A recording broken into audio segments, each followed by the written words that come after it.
Assalamualaikum warahmatullahi wabarakatuh.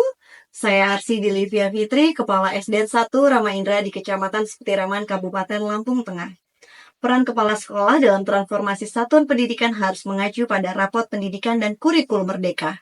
Sebagai seorang pemimpin pembelajaran di sekolah, prinsip saya adalah leader, yaitu L-nya adalah listening, E-nya empati, A-nya action, D-nya developing, E-nya empowering, dan removing obstacle. Listening artinya mendengarkan. Bagaimana seorang kepala sekolah mampu mendengarkan kebutuhan dalam melayani dengan seluruh hati.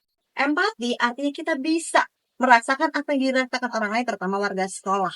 Dan developing artinya mengembangkan, di mana kita harus bisa mengembangkan baik dari segi kompetensi tenaga pendidik, fasilitas pembelajaran, dan ketersediaan fasilitas sarana prasarana yang memadai.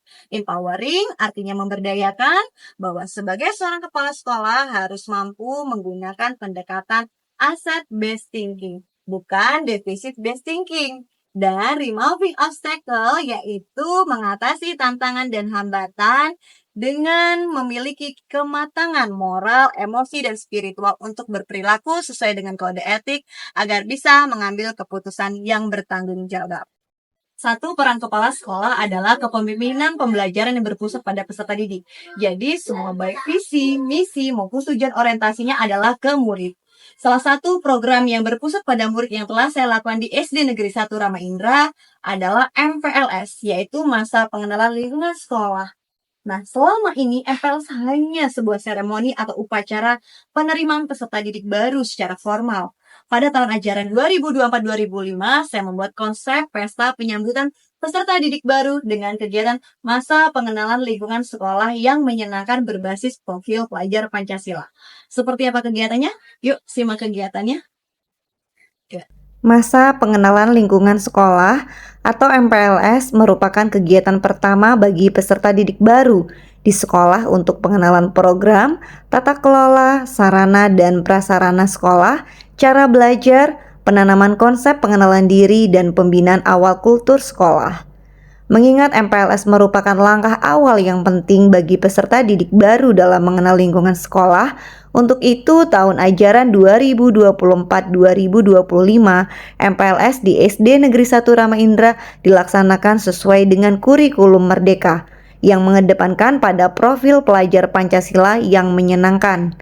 Kegiatan MPLS ini dilaksanakan dengan bekerja sama antara satuan pendidikan dan orang tua murid untuk menumbuhkan karakter dan budaya prestasi peserta didik. Melalui pemberdayaan, pendayagunaan, dan kolaborasi, maka keterlibatan yang bermakna dari orang tua dalam proses pembelajaran menjadi fokus yang perlu terus diupayakan oleh sekolah. Sebagai upaya optimalisasi MPLS pada tahun ajaran baru, Kepala Sekolah bersama seluruh Dewan Guru melakukan rapat persiapan pada akhir tahun pelajaran 2003-2024. Kegiatan MPLS ini dibiayai dengan menggunakan anggaran dana BOS reguler 2024. Misi yang akan disajikan pada MPLS tahun ajaran 2024-2025 adalah bahagia dalam Bhinneka. MPLS di SD Negeri 1 Rama Indra dilaksanakan selama 6 hari dari 15 sampai dengan 20 Juli 2024. Beberapa kegiatan pada MPLS diantaranya pada hari pertama yaitu seluruh guru menyambut peserta didik baru dan orang tua dengan pakaian adat yang berbeda. Hal ini bertujuan untuk menanamkan kebinekaan global di lingkungan sekolah. Kemudian orang tua dan peserta didik baru bersama seluruh peserta didik lain dan Dewan Guru menyaksikan pertunjukan pentas seni hadroh islami, pertunjukan tari kreasi, dan bernyanyi dari kelas 1 sampai kelas 6. Penerimaan peserta didik baru secara simbolis dari orang tua ke sekolah, perkenalan Dewan Guru, mendongeng oleh guru, permainan berhadiah, dan diakhiri dengan berkeliling melihat gelar karya berupa Market Day dari kelas 5. Tujuan Market Day adalah untuk melatih kemandirian peserta didik dalam melakukan kewirausahaan.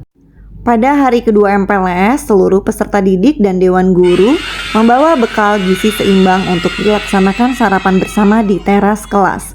Hal ini bertujuan untuk mengenalkan gizi seimbang pada peserta didik yang terdiri dari 4 menu, yaitu nasi, sayur, lauk, dan buah, serta pentingnya sarapan sebelum memulai aktivitas belajar.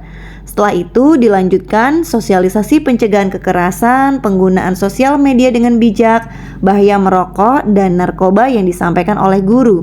Sebelum pulang sekolah, peserta didik diajak melakukan pemilahan sampah organik dan non-organik. Pemilahan sampah organik dan non-organik nantinya akan digunakan sebagai proyek penguatan profil pelajar Pancasila, yaitu P5. Pada hari ketiga, guru kelas 1 melakukan pengenalan lingkungan fisik ke peserta didik baru seperti ruang kelas, ruang guru, ruang kepala sekolah, perpustakaan, toilet, musola, kantin, dan tempat parkir. Kemudian dilanjutkan dengan asesmen diagnostik kognitif dan non-kognitif oleh semua peserta didik. Asesmen diagnostik kognitif dilakukan untuk mengidentifikasi kemampuan dasar peserta didik dalam suatu mata pelajaran atau topik tertentu.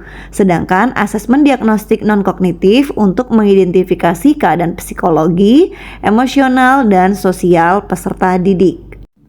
Pada hari keempat, peserta didik dan guru mengikuti kegiatan keagamaan sesuai dengan dimensi profil pelajar Pancasila yang pertama, yaitu beriman bertakwa kepada Tuhan Yang Maha Esa dan berakhlak mulia, yaitu mendengarkan ceramah, menonton kisah Nabi, sholat duha, dan di akhir kegiatan dilaksanakan sholat duhur berjamaah.